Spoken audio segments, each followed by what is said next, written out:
आज मैं बहुत ज़्यादा व्यस्त हूँ यानी बिजी हूँ, या आज मैं बिजी हूँ, या आज मैं बहुत ज़्यादा बिजी हूँ। दोस्तों, इस तरह के अल्फाज, इस तरह के जुमले अगर हमको अरबी में कहने पड़ें तो हम कैसे कहेंगे?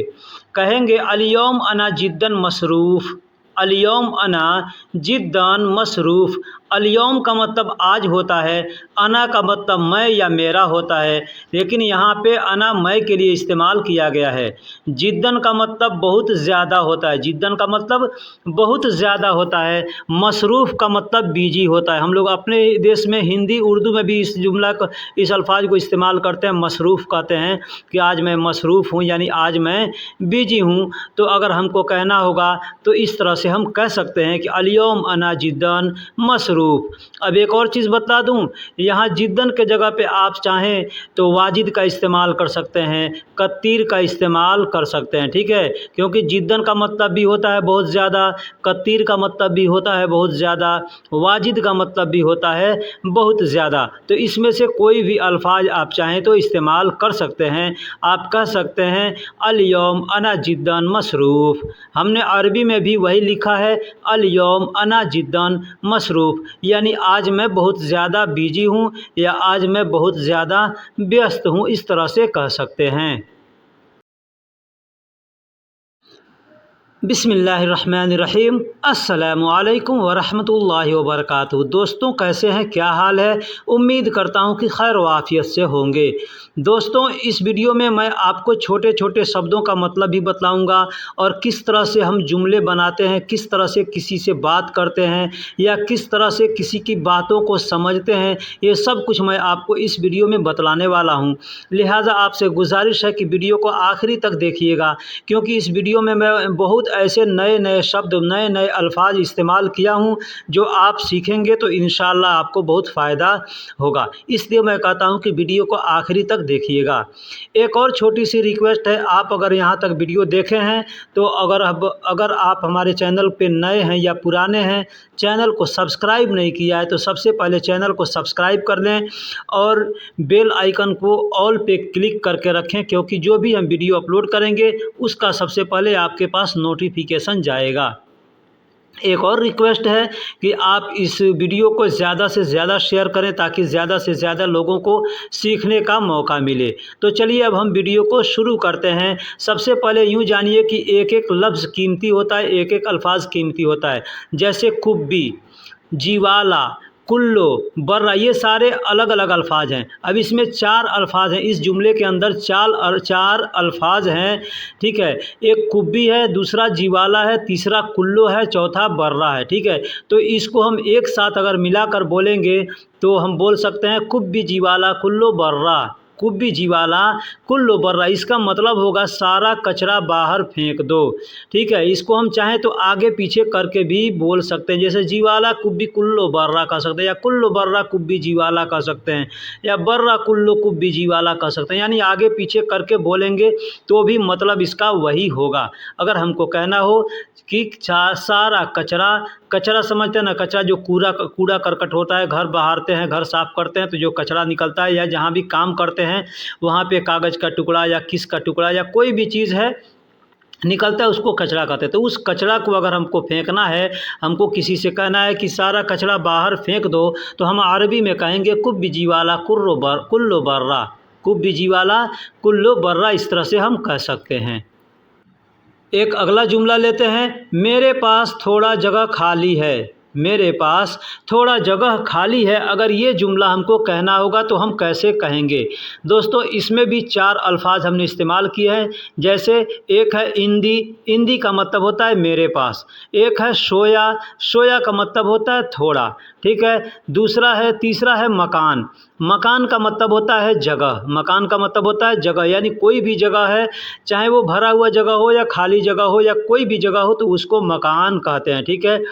और चौथा है फ़ादी। फ़ादी का मतलब होता है खाली, कोई स्थान कोई जगह खाली है तो उसको हम कहेंगे फ़ादी। जैसे घर खाली है तो कहेंगे फ़ादी, ठीक है। कोई डब्बा है खाली है तो भी कहेंगे फ़ादी। हमारे पास कोई काम नहीं है, हम खाली बैठे हैं तो भी कह सकते हैं फ़ादी, यानी मेरे पास काम नहीं है। तो इस तरह से हम बोल सकते हैं, ठीक है। तो अगर हमको कहना होगा कि मेरे पास थोड़ा जगह खाली है या थोड़ी जगह खाली है तो हम कैसे कहेंगे? कह सकते हैं इन दिशोई मकान फ़ादी। इन दी यानी मेरे पास, शोई मतलब थोड़े, मकान फ़ादी यानी जगह खाली है। इस तरह से हम बोल सकते हैं। देखिए, इंद का मतलब होता है पास, और इंदी जब हम बोलेंगे ना तो उसका मतलब हो जाएगा मेरे पास, ठीक है। तो इंदी यानी मेरे पास, शोए मकान यानी थोड़ी जगह, फ़ादी मतलब खाली है। अब इसी को अगर हमको बोलना हो कि तुम्हारे पास थोड़ी जगह खाली है तो हम इंदी के जगह पे इंदक का इस्तेमाल करेंगे, ठीक है। इंदक का इस्तेमाल करेंगे यानी तुम्हारे पास, ठीक है। एक और चीज़, मेरे करीब में थोड़ी जगह खाली है अगर कहना होगा तो हम वहाँ पे इंदी या इंदक का इस्तेमाल न करके इंदल का इस्तेमाल करेंगे। इंदल का मतलब होता है मेरे करीब थोड़े मकान, थोड़ी जगह खाली है। इस तरह से भी हम बोल सकते हैं, ठीक है। यही चीज़ अगर हमको बताना हो किसी को कि उसके पास थोड़ी जगह खाली है तो हम यहाँ पे क्या इस्तेमाल करेंगे? इन दहू। इन दहू का मतलब होता है उसके पास, ठीक है। तो हम कहेंगे उसके पास थोड़ी जगह खाली है तो हम कह सकते हैं इन दहू सोए मकान फ़ादी, ठीक। अगर कहना हो तुम्हारे पास खाली है तो हम कह सकते हैं इंदक का इस्तेमाल करेंगे, मेरे पास खाली है तो इंदी का इस्तेमाल करेंगे। इस तरह से हम बोल सकते हैं। दोस्तों, एक और जुमला लेते हैं। एग्ज़ाम्पल के तौर पे अगर हमको किसी से कहना हो कि तुम घर जा रहे हो, वापस कब आओगे? तुम घर जा रहे हो, वापस कब आओगे? अब ये जुमला हम कई जगह इस्तेमाल कर सकते हैं। जैसे तुम घर जा रहे हो, वापस कब आओगे? तुम बाहर जा रहे हो, वापस कब आओगे? तुम बाज़ार जा रहे हो, वापस कब आओगे? तुम ऑफ़िस जा रहे हो, घर कब आओगे? वापस कब आओगे? इस तरह के जो भी जुमले हम इसमें इस्तेमाल कर सकते हैं, बस उसमें थोड़ी-सी चेंजिंग करनी पड़ती है। जैसे हमको कहना हो तुम घर जा रहे हो, वापस कब आओगे? बहुत ऐसे दोस्त हैं, सदीक हैं जो हमारे घर जाते हैं तो हम उनसे पूछते हैं। तो अगर हमको पूछना होगा तो हम कैसे पूछेंगे? पूछेंगे इन तरोह बेत। इन तरोह बेत यानी तुम घर जा रहे हो। इन तरोह बेत यानी तुम घर जा रहे हो। मीता रज्जा ईजी। मीता रज्जा ईजी। मीता का मतलब होता है कब, और रज्जा का मतलब होता है वापस आना। रज्जा का मतलब होता है वापस, वापस होता है वापस, यानी कोई भी चीज़ वापस आना है, वापस करना है, चाहे पैसा वापस करना है, चाहे फ़ोन वापस करना है, या किसी आदमी को वापस आना है, तो इस तरह से हम वहाँ पे रज्जा का इस्तेमाल करते हैं, ठीक है। जैसे आपने अगर उर्दू पढ़ा होगा तो आप सुने होंगे रुजू। रुजू कहते हैं। रुजू का मतलब होता है वापस आना। कुरान के अंदर भी रुजू, ये अल्फाज रुजू आया है, ठीक है। उसका मतलब होता है वापस आना या वापस लौटना, ठीक है। और ईजी का मतलब आना होता है। ईजी का मतलब आना होता है। तो अगर हमको कहना होगा कि इन तरोह बेत मी तरज्जा ईजी, ठीक है, तो इसका मतलब होगा तुम घर जा रहे हो, वापस कब आओगे? इस तरह से हम कह सकते हैं और बोल सकते हैं। इन तक मतलब तुम या आप होता है। अब यहाँ रोह में, रोह जो अल्फाज है ना, यहाँ पे आप चाहें तो इसको तुरोह भी अगर कहेंगे तो गलत नहीं होगा, ठीक है। इसलिए कि तुरोह कहते हैं उस आदमी को जो सामने वाले को मुखातिब करके जब हम बात करते हैं तो हम वहाँ पे तुरोह का इस्तेमाल करते हैं, ठीक है। यानी तुम जा रहे हो, ठीक है। तुरोह का मतलब होता है तुम जा रहे हो, ठीक है। अरोह का मतलब होता है मैं जा रहा हूँ। तो इन तरोह भी कह सकते हैं या तुरोह भी कह सकते हैं या इन तुरोह भी कह सकते हैं। बेत मीता रजा ईजी यानी तुम घर जा रहे हो, वापस कब आओगे? इस तरह से बोल सकते हैं। दोस्तों, एक और जुमला ले रहा हूँ। जैसे हमको कहना हो मैं अब दूसरे देश जाऊँगा, मैं अब दूसरे देश जाऊँगा, या मैं अब दूसरे जगह जाऊँगा, या मैं अब दूसरे शहर जाऊँगा, यानी इस तरह के अल्फाज, इस तरह के जुमले अगर हमको बोलना हो तो हम कैसे बोलेंगे, ठीक है। यहाँ पे आप समझ लीजिए कि देश को अरबी में बलद कहते हैं, ठीक है। देश को अरबी में बलद कहते हैं, या वतन भी कहते हैं। वतन भी कहते हैं तो आप चाहें तो वतन का भी इस्तेमाल कर सकते हैं, या वतन या बलद का इस्तेमाल भी कर सकते हैं, ठीक है। जैसे कहना हो कि मैं अब दूसरे देश जाऊंगा तो हम कह सकते हैं अनारोह। अनारोह अलान गैर बलद। अना रोह अलान गैर बलद, यानी मैं दूसरे देश जाऊंगा, अब मैं दूसरे देश जाऊंगा। अलान का मतलब होता है अब या अभी, अना का मतलब मैं होता है, रोह का मतलब अरोह का मतलब जाऊंगा, मैं जाऊंगा, ठीक है। गैर का मतलब दूसरा होता है, बलद का मतलब देश। अब यहाँ पे आप चाहें तो गैर के जगह पे आप तानी का इस्तेमाल भी कर सकते हैं, जैसे अना अरोह अलान तानी बलद, अना अरोह अलान तानी बलद। अब यहाँ पे अलान के जगह पे आप चाहें तो अलहीन का इस्तेमाल भी कर सकते हैं, जैसे अना रोह अलहीन गैर बलद, या अना रोह अलहीन तानी बलद, या बलद के जगह पे आप चाहें तो वतन का इस्तेमाल भी कर सकते हैं। अना रोह अलान गैर वतन, या तानी वतन, या अलहीन गैर वतन, या अलहीन तानी वतन, इस तरह भी कह सकते हैं, ठीक है। ये सब मैं अल्फाज इसलिए आपको बता देता हूँ, यहाँ लिखा तो कम रहता हूँ लेकिन मैं सब बताते देता हूँ कि हो सकता है ये अल्फाज आपको पहले से मालूम हो तो आपको समझ में आ जाएगा कि हाँ ये चीज़ का ये मतलब भी होता है, ठीक है।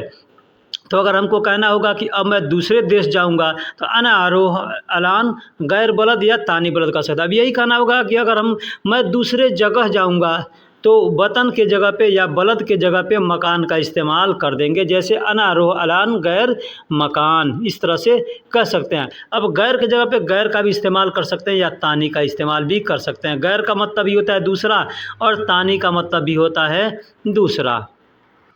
एक और अगला जुमला लेते हैं, जैसे कहना होगा किसी से कि मैं अभी यह काम सीख रहा हूँ, मैं अभी यह काम सीख रहा हूँ, तो हम कैसे कहेंगे अना अलहीन हादा शुगुल तालीम हसल। अना अलहीन यानी मैं अभी, हादा शुगुल यानी यह काम, तालीम हसल मतलब सीख रहा हूँ। तालीम हसल का मतलब होता है सीखना, इल्म सीखना, इल्म ले रहा हूँ। तालीम का मतलब होता है सीखना, ठीक है। अब हम पढ़ेंगे अगर तो भी हम उसको तालीम कहेंगे, यानी मैं तालीम ले रहा हूँ यानी पढ़ रहा हूँ, ठीक है। और अगर कोई काम सीखेंगे उसको भी हम तालीम कहेंगे कि मैं इल्म ले रहा हूँ, ठीक है। यहाँ पे हसल का इस्तेमाल हम कर सकते हैं, ठीक है। हसल का मतलब होता है पाना या मिलना, ठीक है। तो यहाँ पे हम हसल का इस्तेमाल कर सकते हैं, जैसे कहेंगे अना अलहीन हादा शुगुल तालीम हसल, ठीक है। या जिब तालीम भी कह सकते हैं, जिब तालीम का मतलब भी होता है ना, तालीम लेना या लाना, ठीक है, तालीम सीखना। या यहाँ पे बहुत से ऐसे अल्फाज हैं जो कि आप इस्तेमाल कर सकते हैं, ठीक है। तो हमको एग्ज़ाम्पल है, अच्छा है, सबसे आसान है कहना अना अलहीन हादा शुगुल तालीम हसल, ये एकदम आसान है और सिंपल है, आप इस तरह से बोल सकते हैं।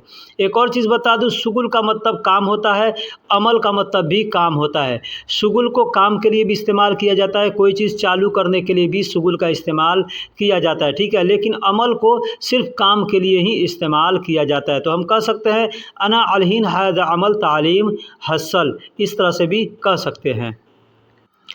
एक और अगला जुमला लेते हैं, क्या आप जाने के लिए तैयार हैं। अगर हम किसी से कहते हैं कि हमको फ़लाँ जगह जाना है, आप चलना, ठीक है।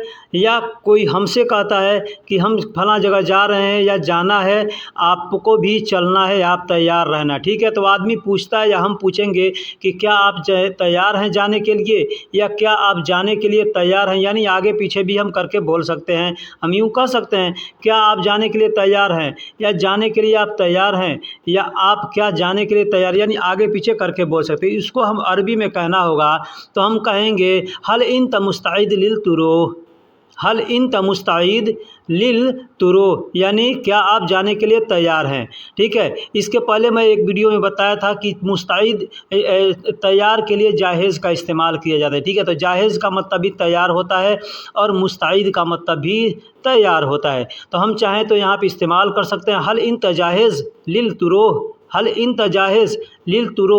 अब यहाँ पे हम तुरोह का भी इस्तेमाल कर सकते हैं या सिर्फ रोह का भी इस्तेमाल कर सकते हैं। यानी तुरोह कहेंगे, मैंने पहले बताया कि सामने वाले को मुखातिब करके बोलते हैं तो तुरोह का इस्तेमाल किया जाता है, ठीक है। तो हम चाहें तो तुरोह बोल सकते हैं या चाहें तो सिर्फ रोह बोल सकते हैं, ठीक है।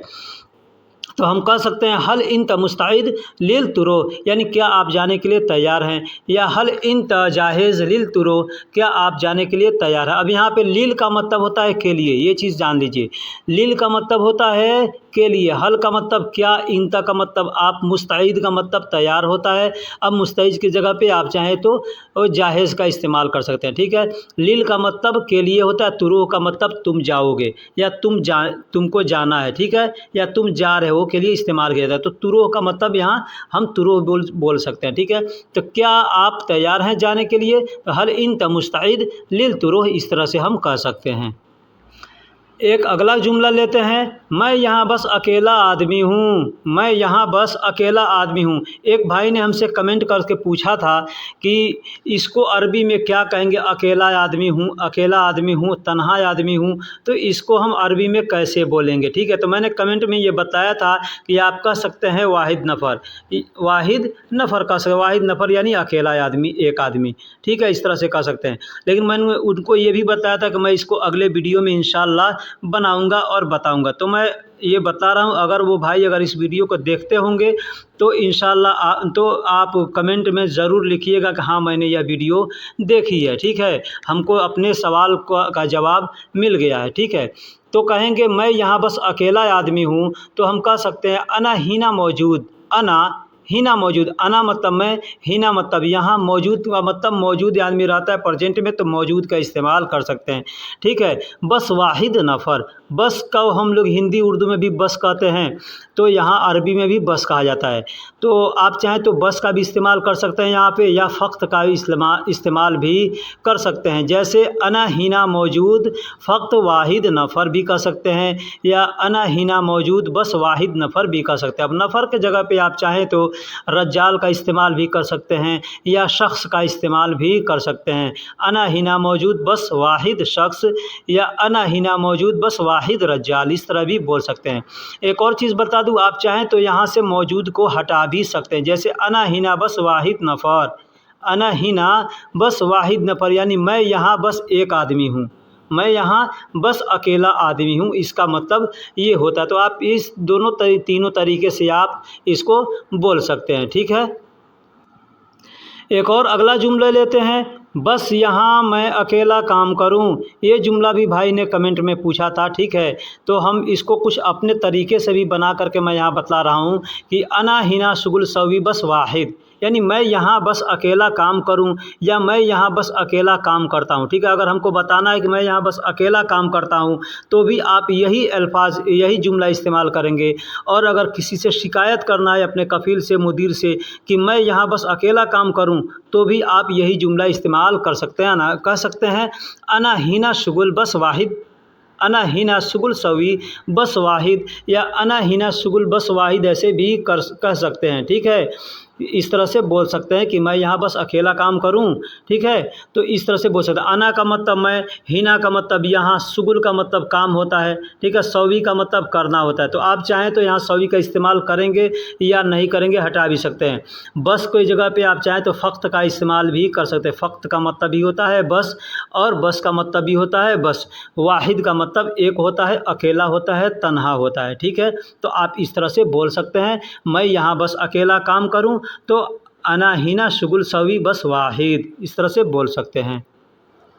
एक और अगला जुमला लेते हैं, मैं बस अकेला काम नहीं कर सकता। जैसे हमने ये तीन अल्फाज एक साथ में, तीन जुमले हमने एक साथ इसमें बताया, तो इसको मैं अलग अलग अपने तरीके से बता रहा हूँ कि आप किस तरह से बोल सकते हैं, किस तरह से बात कर सकते हैं, किस तरह से किसी की बात को समझ सकते हैं, या किसी को से आपको शिकायत ही करना हो तो कैसे करेंगे, ठीक है। तो मैंने इस तरह से कह सकते हैं, मैं बस अकेला काम नहीं कर सकता, मैं बस अकेला काम नहीं कर सकता, तो कह सकते हैं अना बस वाहिद शुगुल माफ़ी सवी, अना बस वाहिद शुगुल माफ़ी सवी, यानी मैं बस अकेला काम नहीं कर सकता।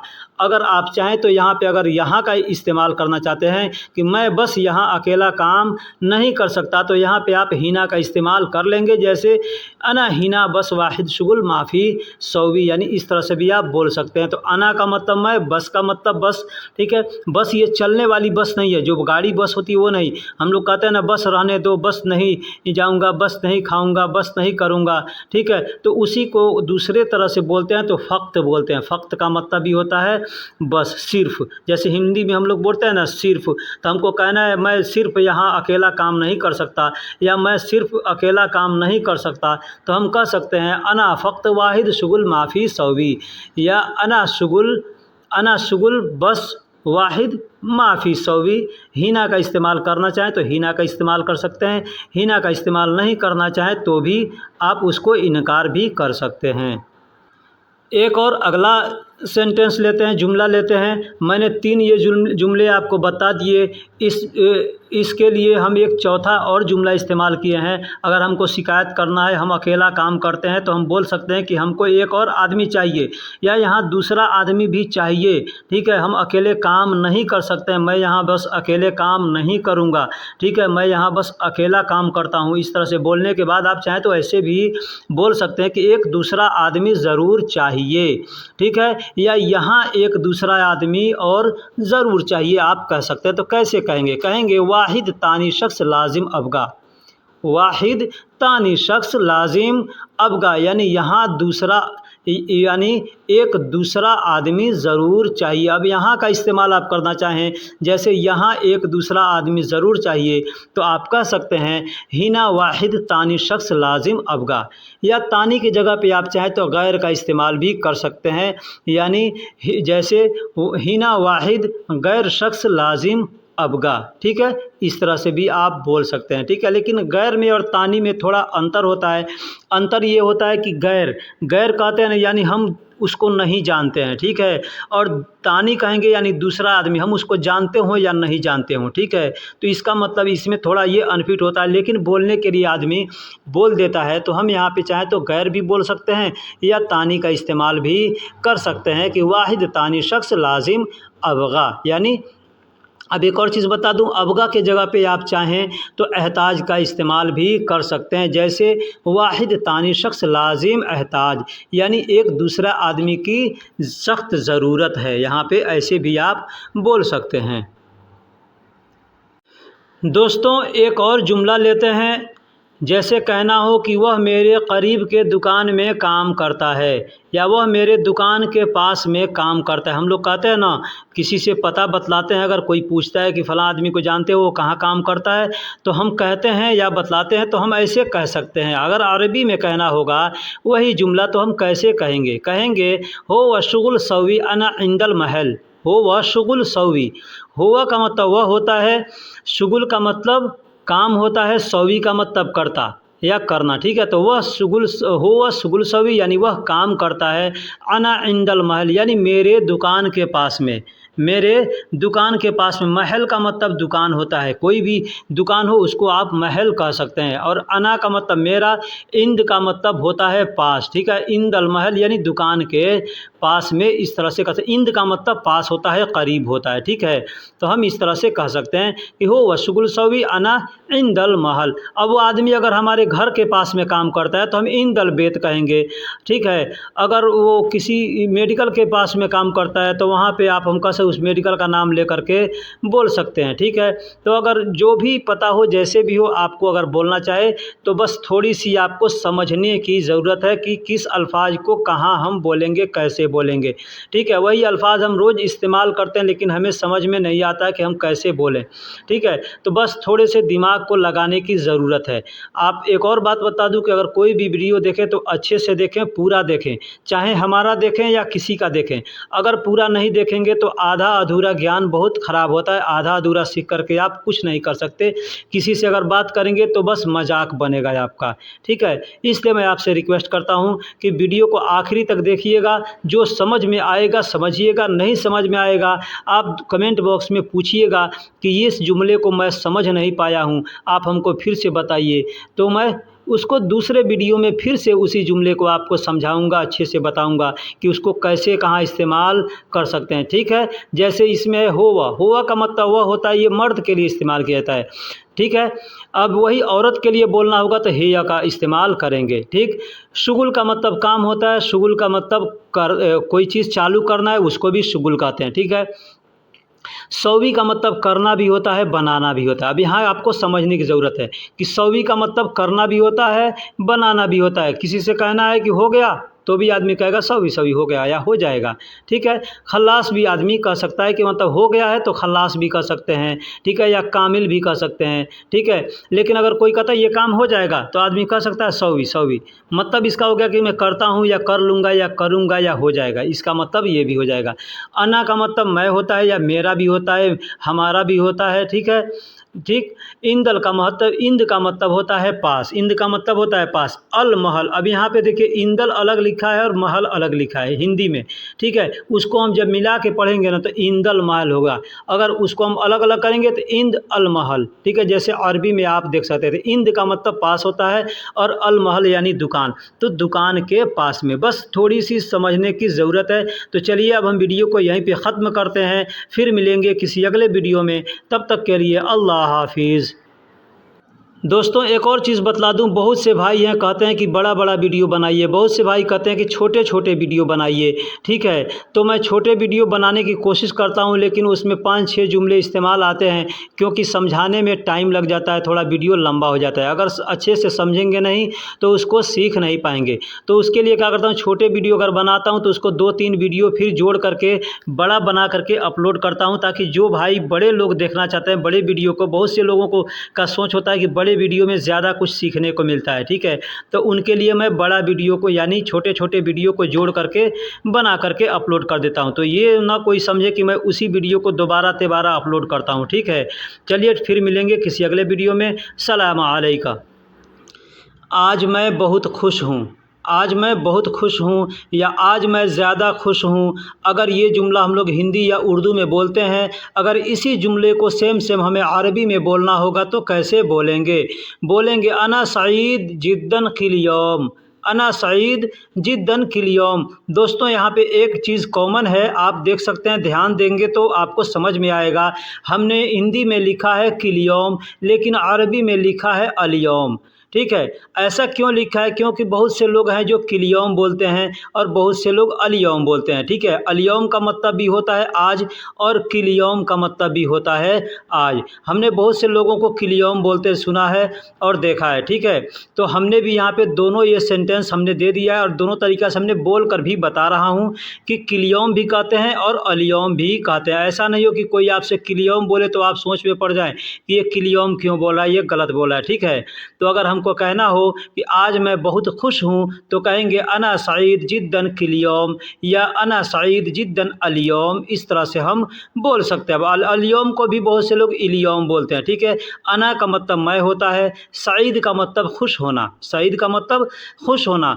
खुश हूँ या खुश हो, खुश रहो, ये जितना कहना है इसको हम सईद कहेंगे तो ये पूरा हो जाएगा। जिद्दन का मतलब होता है बहुत ज़्यादा, जिद्दन का मतलब होता है बहुत ज़्यादा।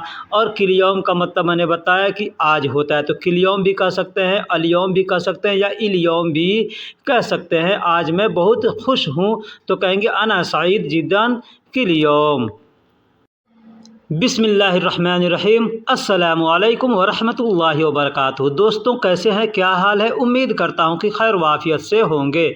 दोस्तों इस वीडियो में हम आपका इस्तकबाल करते हैं और आपको इस वीडियो में हम छोटे छोटे शब्दों का मतलब बताएंगे और जुमले बनाना बताएंगे। 1 या 2 या 3 या 4 शब्दों का मैं आपको जुमले बनाना बताऊँगा, सिखाऊँगा। उसका मतलब भी बताऊँगा कि उसको कैसे हम बोलते हैं, उसका मतलब क्या होता है। एक शब्द का 2 या 3 मतलब होता है, वो भी मैं आपको बताने वाला हूं। लिहाजा आपसे गुजारिश है कि वीडियो को आखिरी तक देखिएगा, वीडियो का कोई भी पार्ट मिस ना कीजिएगा, ठीक है। तो चलिए अब हम वीडियो को शुरू करते हैं।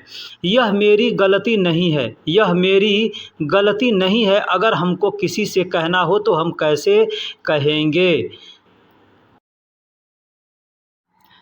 तो दोस्तों अगर कहना हो कि यह मेरी गलती नहीं है तो हम कहेंगे अना हाजा खल्तान माफ़ी, अना हाजा खल्तान माफ़ी। ठीक है। अना का मतलब मेरा होता है, हाजा का मतलब यह होता है। अना मेरा, मेरी, हमारा, हमारी के लिए इस्तेमाल किया जाता है, मैं के लिए भी इस्तेमाल किया जाता है, ठीक है। और हाजा का मतलब यह या इस या इसे होता है। और खल्तान यानी गलती को खल्तान कहते हैं। और माफ़ी का मतलब नहीं है, माफ़ी का मतलब नहीं, इसमें माफ़ी के अंदर दो अल्फाज मिले हुए हैं, दो शब्द। एक है माँ, माँ का मतलब नहीं होता है, फ़ी का मतलब है होता है, ठीक है। तो माफ़ी अगर एक साथ हम इस्तेमाल करेंगे तो माफ़ी का मतलब नहीं है होगा। लेकिन वही अगर फ़ी को हम अलग इस्तेमाल करेंगे तो फ़ी का मतलब कहीं है होगा और कहीं में होगा, ठीक है। हमने अरबी में लिखा है हाज़ा अना ख़ताई माफ़ी, हाज़ा अना ख़ताई माफ़ी। हाज़ा का मतलब यह, इसमें मैंने बताया अना का मतलब मेरा, मेरी, हमारा, हमारी। ख़ताई, ख़ताई का मतलब मेरी गलती, ख़ताई का मतलब ख़ता का मतलब गलती होता है और आखिर में जो या दिख रहा है तो उसका मतलब होता है मेरी, ठीक है। तो ख़ताई यानी मेरी गलती, माफ़ी का मतलब नहीं है, इस तरह से बोल सकते हैं। अगला जुमला लेते हैं, क्या तुमने सब लोगों को बोला, क्या तुमने सब लोगों को बोला। अगर ऐसा कहना होगा तो हम कैसे कहेंगे, क्या कहेंगे? कहेंगे ऐश इन तगाल कुल्लु शख्स, ऐश इन तगाल कुल्लु शख्स। देखिए ऐश का मतलब क्या होता है। अब ऐश की जगह पे आपको अगर कोई भी अगर अल्फाज मालूम है जो क्या के लिए इस्तेमाल किया जाता है तो आप उसको बोल सकते हैं। जैसे ऐश का मतलब क्या होता है, माज़ा का मतलब क्या होता है, शुनू का मतलब क्या होता है, हल का मतलब क्या होता है, ठीक है। तो यहाँ पे आप इस्तेमाल कर सकते हैं। इंता का मतलब तुमने होता है, तुम या तुम्हारा, आपका, आप, ऐसे होता है, ठीक है। गाल का मतलब बोलना होता है, गाल का मतलब बोलना। उसको बहुत से लोग गुल कहते हैं, बहुत से लोग गाल कहते हैं, ठीक है। तो गाल भी कह सकते हैं, गुल भी कह सकते हैं। कुल्लो का मतलब होता है सब या सारा, कुल्लो का मतलब सब या सारा। शख्स का मतलब लोग, यानी ज़्यादा लोग हैं तो उनको शख्स कहेंगे, या एक आदमी भी है उसको भी कहेंगे वाहिद शख्स, ठीक है। ज़्यादा लोग हैं तो वहाँ पे भी शख्स कह सकते हैं। यहाँ पे हमने क्या किया है, कुल्लो शख्स यानी सब लोगों को, कुल्लो शख्स यानी सब लोगों को। तो हम कहेंगे क्या तुमने सब लोगों को बोला या क्या तुमने सब लोगों से कहा। तो इतना अगर हमको कहना होगा तो हम अरबी में कहेंगे ऐश इन तगाल कुल्लो शख्स, ऐश इन तगाल कुल्लो शख्स। अब हमने अरबी में लिखा है माज़ा इन तकाल कुल्लो शख्स, माज़ा इन तकाल। अब इसी काला को लोग गाल बोलते हैं, ठीक है।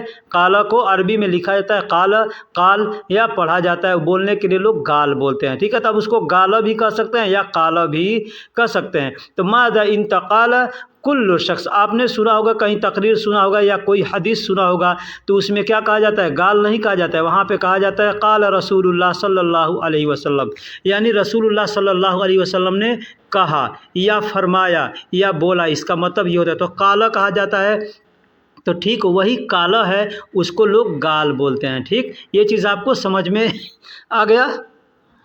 तो दोस्तों एक चीज़ बतला दूं कि अगर आप लोगों को ये लगता होगा कि अरबी बोलना या अरबी सीखना बहुत मुश्किल है तो ये कुछ मुश्किल नहीं है, क्योंकि अल्लाह ने खुद फरमाया है कि हमने अरबी को बहुत आसान कर दिया है। नहीं तो अगर आसान नहीं किया होता तो एक 5 साल का बच्चा हाफिज़ कुरान नहीं हो पाता, ठीक है। एक अनपढ़ आदमी, जाहिल आदमी आकर के सऊदी अरब में अरबी बोलना नहीं सीख पाता, ठीक है। तो मैं क्या कह रहा था कि कहना होगा क्या तुमने सब लोगों को बोला, तो ऐसे कह सकते हैं ऐश इन तगाल कुल्लु शख्स, या कह सकते हैं माज़ा इन तकाल कुल्लु शख्स, इस तरह से भी कह सकते हैं।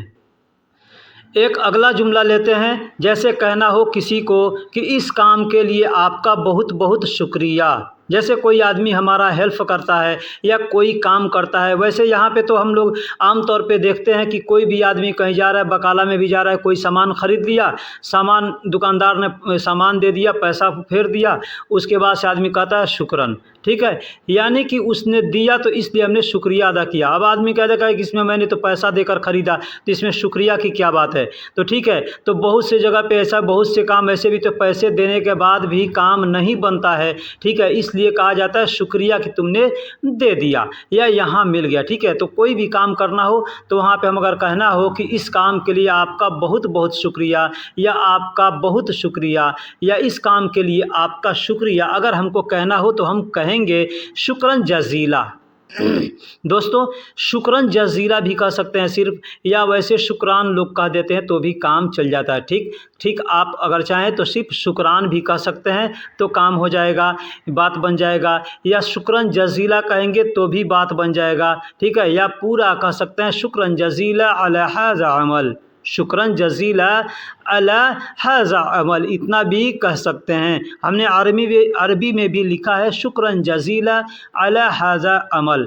अब इसका मतलब मैं आपको अलग अलग शब्दों में बताता हूँ।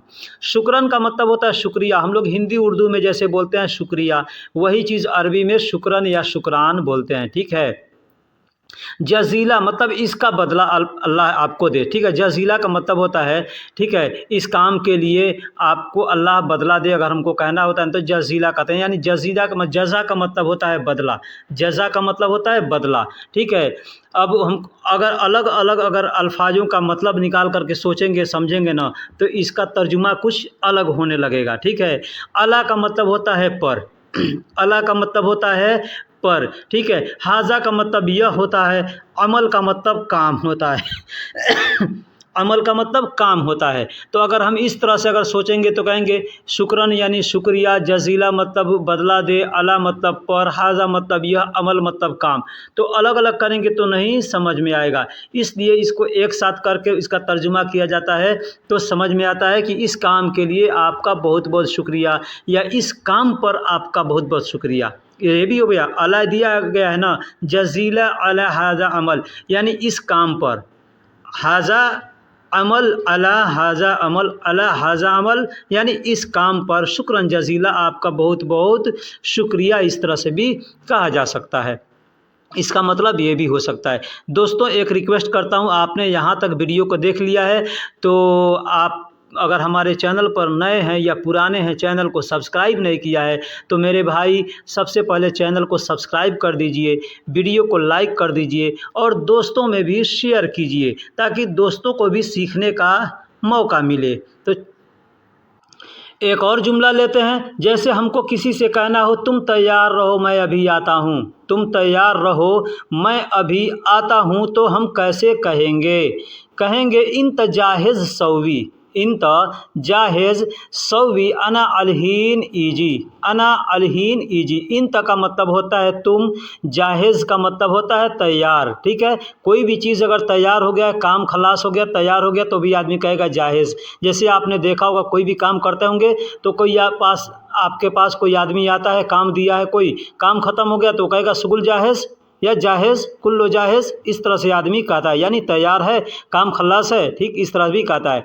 सौवी का मतलब करना होता है, अना का मतलब मैं होता है, अलहीन का मतलब अभी होता है, ईजी का मतलब आता हूँ, ईजी का मतलब आता हूँ या आ रहा हूँ, आऊँगा, आया हूँ, आओगे, आते हो, ये जितने भी अल्फाज हैं ईजी के लिए इस्तेमाल किया जाता है। तो हमको अगर कहना हो तो कह सकते हैं इंत जाहिज़ सौवी अना अलहीन ईजी। ठीक है, अब इसके एक और चीज़ बता दे रहा हूँ, अलहीन के जगह पे आप चाहें तो अलआन का इस्तेमाल भी कर सकते हैं, क्योंकि अलआन का मतलब भी होता है अब या अभी, और अलहीन का मतलब भी होता है अब या अभी। ठीक है, तो इस तरह से आप बोल सकते हैं इंत जाहिज़ सौवी अना अलान ईजी, या इंत जाहिज़ सौवी अना अलहीन ईजी, इस तरह से बोल सकते हैं।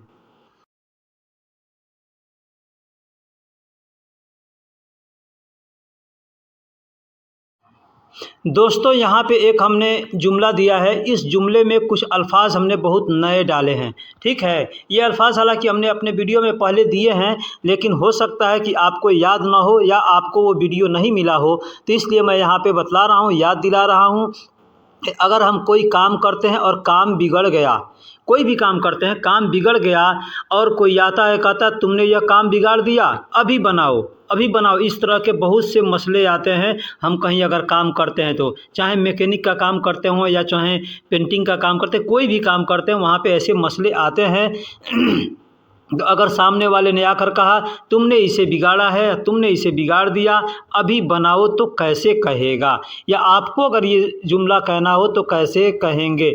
अगर मालूम होगा तभी कहेंगे या समझेंगे, ठीक है। तो कहेंगे हाजा इन तदहूर। हाजा, हाजा का मतलब तुमने, यह इसे, ठीक है। इन का मतलब तुमने, तदहूर का मतलब बिगाड़ना होता है। कोई भी चीज़ अगर बिगड़ गया, बिगाड़ दिया, तो उसको कहेंगे तदहूर, ठीक है। तो कहेंगे हाज़ा इन तदहूर, यानी तुमने इसे बिगाड़ दिया।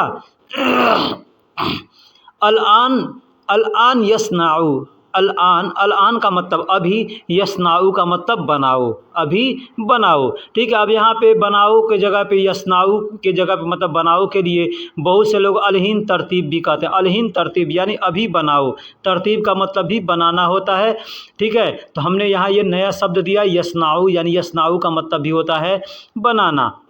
तो अगर कहना हो कि तुमने इसे बिगाड़ दिया, अभी बनाओ, तो कह सकते हैं हाज़ा इन तदहूर अलहीन यस्नाउ, या अल-आन यस्नाउ, या कह सकते हैं हाज़ा इन तदहूर अलहीन तरतीब, अलहीन तरतीब या अल-आन तरतीब, इस तरह से कह के आप बोल सकते हैं। हमने अरबी में भी यही चीज़ लिखा है, हाज़ा इन तदहूर अलहीन, यहाँ पे हमने अलहीन लिखा है और हिंदी में अल-आन लिखा है, ठीक है। तो हाज़ा अंत तदहूर, अब यहाँ पे अंत या इंत कुछ भी बोल सकते हैं। यही चीज़ अगर लड़की के लिए बोलना होगा तो इंती का इस्तेमाल करेंगे, जैसे हाज़ा इंती तदहूर अलहीन यस्नाउ, ठीक, या हाज़ा इंती तदहूर अल-आन यस्नाउ, या तरतीब बोल सकते हैं। मैं तुम्हारा इंतज़ार करता हूँ, जल्दी आना। मैं तुम्हारा इंतज़ार करता हूँ, जल्दी आना। ये अगर जुमला कहना होगा तो हम कैसे कहेंगे या कैसे समझेंगे, ठीक है। सबसे पहले मैं बता दूँ आपको कि इंतज़ार को इंतज़ार कहते हैं। हम लोग हिंदी उर्दू में इंतज़ार शब्द इस्तेमाल करते हैं ना, वही अरबी अल्फाज भी है इंतज़ार। इंतज़ार में भी, अरबी में भी इंतज़ार ही कहा जाता है, ठीक है। तो मैं तुम्हारा इंतज़ार करता हूँ, तो कहेंगे इंतज़रनी, इंतज़रनी, इंतज़रनी, मतलब मैं तुम्हारा इंतज़ार करता हूँ। देखिए जुमला कितना बड़ा है, मैं तुम्हारा इंतज़ार करता हूँ, लेकिन हम छोटे से जुमले में कहेंगे इंतज़रनी, इंतज़रनी, यानी ये पूरा हो गया, ठीक है। तो कहेंगे इंतज़रनी अंत आती बिसूरा, इंतज़रनी अंत आती बिसूरा। इंतज़रनी मतलब मैं तुम्हारा इंतज़ार करता हूँ। ताअती, ताअती, ताअती का मतलब होता है आना, ताअती का मतलब होता है आना। बिसूरा का मतलब जल्दी होता है, बिसूरा का मतलब जल्दी होता है। तो कहेंगे अंताती यानी जल्दी आना, तेज़ी से आना, जल्दी आना हम लोग कहते हैं ना हिंदी या उर्दू में। तो इस तरह से हम बोल सकते हैं इंतज़रनी, या चाहें तो ऐसे भी कह सकते हैं अना इंत इंतज़ार, अना इंत इंतज़ारन ताती बिसूरा, यानी इसको अलग अलग भी हम करके बोल सकते हैं। अना का मतलब मैं होगा, इंत का मतलब तुम्हारा, इंतज़ार का मतलब इंतज़ार, ठीक है। तो जुमला बड़ा होता है, इसलिए उसको छोटा में करके अगर बोलेंगे तो कहेंगे इंतज़रनी। और अलग अलग बोलना चाहते हैं तो अना इंत इंत, अला इंत इंतज़ार सौवी, अना इंत इंतज़ार सौवी अंताती बिसूरा, इस तरह से बोल सकते हैं।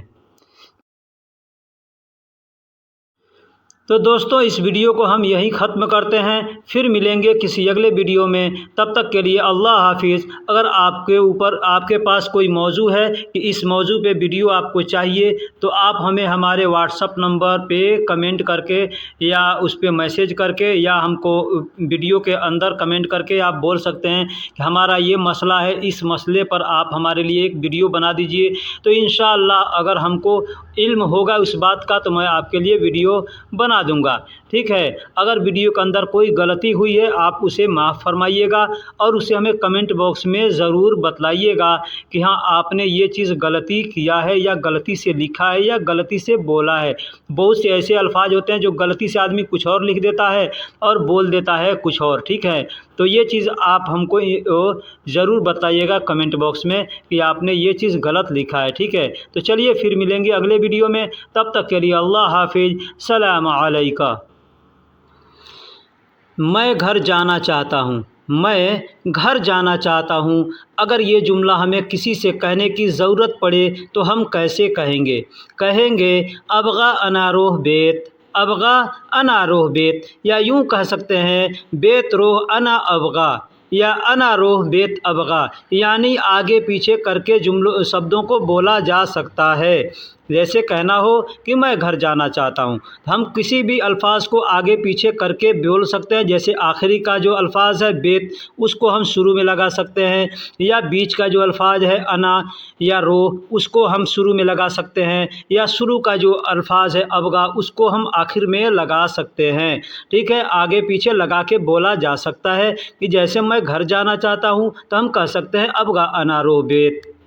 बिस्मिल्लाहिर्रहमानिर्रहीम, अस्सलामु अलैकुम वरहमतुल्लाहि वबरकातुहू। दोस्तों कैसे हैं, क्या हाल है? उम्मीद करता हूँ कि खैर वाफियत से होंगे।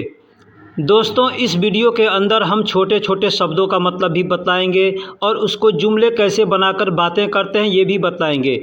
सबसे पहले एक चीज़ बता दूं कि इस वीडियो के अंदर हम बहुत से लोगों के कमेंट्स का जवाब दिए हैं। बहुत से भाई हमसे जैसे पूछते थे कि हमको यहाँ से घर जाना चाहता हूँ या मैं घर जाना चाहूँ तो कैसे हम अपने कफील से बात करेंगे, कैसे हम उससे टिकट के लिए पासपोर्ट के लिए बात करेंगे कि हमारा टिकट दो, हमारा पासपोर्ट दो, या हमको कैसे छुट्टी अगर हमको चाहिए तो हम कैसे किस तरह से हम बातें करेंगे और कैसे उसको बतलाएँगे। ठीक है, तो इसी से जुड़ी हुई हमने खबरें इस वीडियो के अंदर हमने बताई है।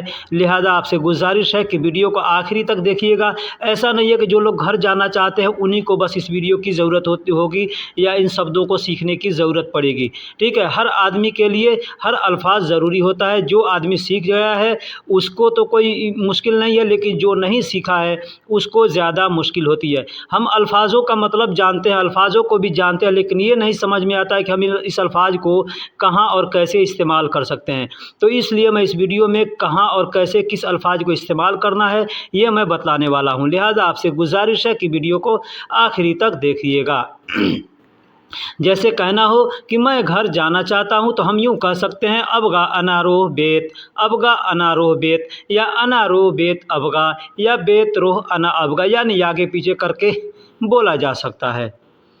या यूं कहना हो कि मैं अपने देश जाना चाहता हूं, मैं अपने देश जाना चाहता हूं। आप जिस देश के भी रहने वाले हों आप उस देश का नाम लेकर के भी बोल सकते हैं, या बस यूं इस तरीके से बोल सकते हैं जैसे हमने इस जुमले में बताया है।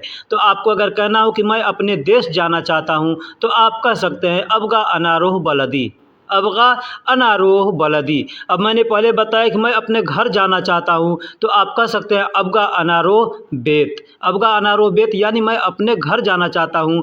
और वहीं अगर कहना हो कि मैं अपने देश जाना चाहता हूँ तो आप कह सकते हैं अबगा अना रोह बलदी। ठीक, अबगा का मतलब चाहना होता है, अना का मतलब मैं, रोह का मतलब जाना, और बलदी का मतलब होता है मेरा देश। बलदी का मतलब होता है यहाँ, बलदी का मतलब होता है मेरा देश, यानी मैं अपने देश जाना चाहता हूँ तो अबगा अना रोह बलदी इस तरह से कह सकते हैं। हो सकता है कि जब अपने कफ़ील से या अपने मुदीर से इस तरह की बातें आप कहेंगे तो पूछ सकता है कि क्यों, लेश लेश पूछ सकता है। लेश लेश का मतलब क्यों, लेश रोह यानी क्यों जाओगे, या लेश रोह अबगा, लेश रोह अबगा यानी क्यों जाना चाहते हो। इस तरह का सवाल वो पूछ सकता है। तो मैंने इसे लिखा नहीं है लेकिन यहाँ मैंने बतला दिया मुज़बानी कि इस तरह से सवाल पूछ सकता है। तो आपकी जो परेशानी होगी आप बतला सकते हैं, या यूँ कह सकते हैं कि हिना अना माफ़ी मबसूत, हिना अना माफ़ी मबसूत, यानी मैं यहाँ खुश नहीं हूँ, मैं यहाँ खुश नहीं हूँ। अब खुश के लिए मबसूत का इस्तेमाल किया जाता है। मबसूत का मतलब खुश होता है या सईद का मतलब खुश होता है। तो आप दोनों में से किसी एक अल्फाज को इस्तेमाल कर सकते हैं, हिना अना माफ़ी मबसूत या हिना अना माफ़ी सईद, यानी मैं यहाँ खुश नहीं हूँ। दोस्तों ये जुमला कल इसके पहले वाले वीडियो में एक भाई ने हमसे कमेंट करके पूछा था कि मैं अपने घर जाना चाहता हूं या मैं अपने कफील से कैसे बात करूं, तो मैंने इस वीडियो में उनको बताया कि मैं अगले वीडियो में इंशाअल्लाह उसको बताऊंगा। ठीक है, तो आपका कफील पूछ सकता है, जब आप कहेंगे कि मैं यहाँ खुश नहीं हूँ तो भी वो पूछ सकता है लेश लेश ऐश मुश्किला, यानी लेश मतलब क्यों खुश नहीं हो, लेश मबसूत यानी क्यों खुश नहीं हो, या लेश सईद क्यों खुश नहीं हो, या पूछ सकता है ऐश मुश्किला यानी क्या परेशानी है, क्या मुसीबत है, क्या तकलीफ़ है तुमको। इस तरह का वो सवाल पूछ सकता है। तो आप कह सकते हैं अशान, अशान हिना माफ़ी ज़्यादा फ़ायदा, अशान हिना माफ़ी ज़्यादा फ़ायदा, क्योंकि यहाँ कोई फ़ायदा नहीं है। आप कह सकते हैं क्योंकि यहाँ कोई फ़ायदा नहीं है। भाई सबसे पहले मैं बतला दूँ कि बहुत से भाई हैं यहाँ पे इंडिया के अंदर चाहे अपने देश के अंदर ज़्यादा पैसे कमाते हैं, लेकिन सऊदी का नाम सुन करके यहाँ पे दौड़े हुए चले आते हैं पैसा खर्च करके, ठीक है, और आ करके यहाँ पे फंस जाते हैं, पैसे न कमा पाते हैं। तब बाद में हिसाब करना पड़ता है कि हम तो अपने देश के अंदर ज़्यादा पैसे कमा रहे थे, तब हमको मन नहीं लग रहा है यहाँ पे। तो इसलिए आदमी फैसला करता है कि हमारा यहाँ से चला जाना ही अच्छा है, मैं अपने देश में जाऊँगा, ज़्यादा पैसे कमाऊँगा। तो आप इस तरह से अगर ये है बात है तो आप अपने कपिल को बोल सकते हैं, क्योंकि यहाँ कोई फ़ायदा नहीं है। तो कह सकते हैं अशान ही ना माफ़ी ज़्यादा फ़ायदा, अशान ही ना ज़्यादा माफ़ी फ़ायदा। अशान का मतलब होता है इसलिए या क्योंकि, अशान का मतलब होता है क्योंकि। हम लोग हिंदी उर्दू में कहते हैं ना क्योंकि, तो क्योंकि को अरबी में अशान कहते हैं। अशान लोग ऐसे बोलने के लिए अशन अशन बोलते हैं, ठीक है। तो अशान ही ना माफ़ी ज़्यादा फ़ायदा, क्योंकि यहाँ कोई फ़ायदा नहीं है या क्योंकि यहाँ ज़्यादा फ़ायदा नहीं है, आप इस तरह से बोल सकते हैं। मेरी सैलरी ज़्यादा नहीं है, मेरी सैलरी ज़्यादा नहीं है। अगर ये बात भी आप अपने कफ़ील से कहना चाहें तो कह सकते हैं, या मुदीर से या जो भी आपका ज़िम्मेदार है उससे आप कह सकते हैं कि मेरी सैलरी ज़्यादा नहीं है इसलिए मैं जाना चाहता हूँ। तो अरबी में कहेंगे माफ़ी ज़्यादा रातिबी। माफ़ी मतलब नहीं है, ज़्यादा मतलब ज़्यादा। ज़्यादा ये अल्फ़ाज़ हम लोग हिंदी उर्दू में भी इस्तेमाल करते हैं, वही अल्फ़ाज़ है। तो कह सकते हैं माफ़ी ज़्यादा मतलब ज़्यादा नहीं है, रातिबी यानी मेरी सैलरी, रातिबी यानी मेरी सैलरी। दोस्तों एक ख़ास बात बता दूं, आप किसी भी काम में आए हैं, किसी भी देश में आए हैं, अगर आप घर जाना चाहते हैं तो मैं आपसे यह रिक्वेस्ट करूंगा, आप जिस हाल में भी हैं उस हाल में अपना समय, अपना टाइम गुजारिए। जब आपका समय हो जाएगा जाने का तब आप जाएंगे तो बेहतर होगा।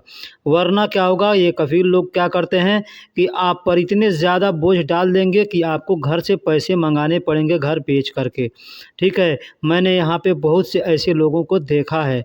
तो अगर आपको घर जाना है, मन नहीं लगता है, तो ये पहले आपको सोच कर आना चाहिए था, ठीक है। अब आ गए हैं तो कहते हैं ना कि अब पछताए क्या होत जब चिड़िया चुग गई खेत। तो अगर आ गए हैं, गलती कर दिए हैं, तो आप यहाँ पे टाइम पास कीजिए। जब आपका 2 साल हो जाता है तो आप छुट्टी लेकर के जाइए और फिर ना आइएगा, या छुट्टी लेकर जाइए दोबारा ना आइएगा, या आप जाने के वक्त में खरूज लगवा करके जाइएगा तो बेहतर रहेगा। मैंने देखा है यहाँ पे जो आदमी 2 लाख रुपया खर्च करके आया है और आकर 2 महीने 3 महीने में चला गया है, तो यहाँ पे कपिल लोग 5 लाख 6 लाख रुपया उससे वसूल किए हैं। किस लिए कि इकामा बना है, वीज़ा बना है, सब कुछ कितना झंझट पाल करके उस तुमको बुलाया है, और फिर तुम चले जा रहे हो, उसको कोई फ़ायदा नहीं होगा तो क्या करेगा, तो वो तुमसे इस तरह पैसे वसूल कर लेगा। तो इसलिए मैं आपसे कहता हूँ, कोई भी भाई हैं अगर जाना चाहते हैं तो अपना टाइम गुजारें, टाइम निकाल करके, चाहे जिस हालत में भी हो अपना टाइम गुजारें, क्योंकि आपने आने से पहले ऐसा नहीं सोचा तो सज़ा तो आपको मिलनी चाहिए, ठीक है। फिर मिलेंगे किसी अगले वीडियो में, तब तक के लिए खुदा हाफिज़।